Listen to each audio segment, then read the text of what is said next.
I received an interesting tweet from Paige Pavillon from the Sheriff's Department.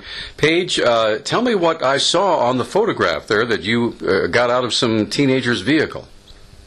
So, Peter, over the weekend, our deputies made a traffic stop at 1 o'clock in the morning. It was actually on a school night. It was at 1 o'clock in the morning over by Reserve Street, and he encountered a vehicle that had 5 teenagers in it. So upon further investigation, he smelled cigarettes and discovered that there was marijuana and possibly alcohol consumption. So I thought that was an interesting case to highlight because these were all teenagers. Every person in that car was under the age of 17 years old.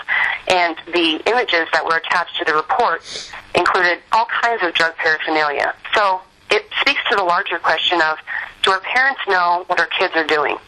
So when they're 16 and 17 years old, why are they not home at 1 o'clock in the morning? Why are they in cars with people who are driving that are high on drugs and possibly intoxicated?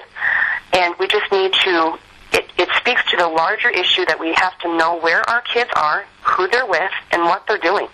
We have to snoop in our kids' lives, and it's for their own safety. Now, now you might make suggestions to parents because you work with these situations every day. Are there some strategies that parents can use to maybe not seem so intrusive, but just to find out what the heck's going on? Yeah, sure. You just have to be the law enforcement body in your house.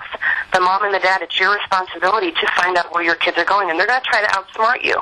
So what happens a lot, they'll say, oh, I'm going to stay at, Joe Schmo's house. Check with Joe Schmo's mom and say, hey, is he at your house? What is your policy on curfews? Are they going to be getting into vehicles?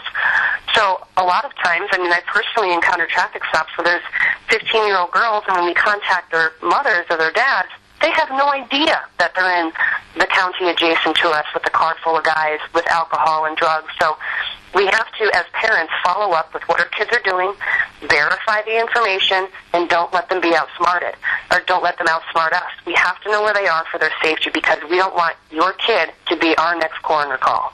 Now, the other thing I wanted to ask is about the social host ordinance. This is also important because I know that there are still parents out there that think, well, the kids are going to be drinking, why not just have them drink at our house and not let them be out there on the roadways? That's right, and that's absolutely not acceptable and against the law. If you're providing alcohol to minors, you can find yourself legally liable and criminally liable for anything that happens to those kids. Like you said, a lot of people are saying, well, as long as they're under my supervision, it's okay. It's not okay. They're not 21, and that's it. It's pretty black and white.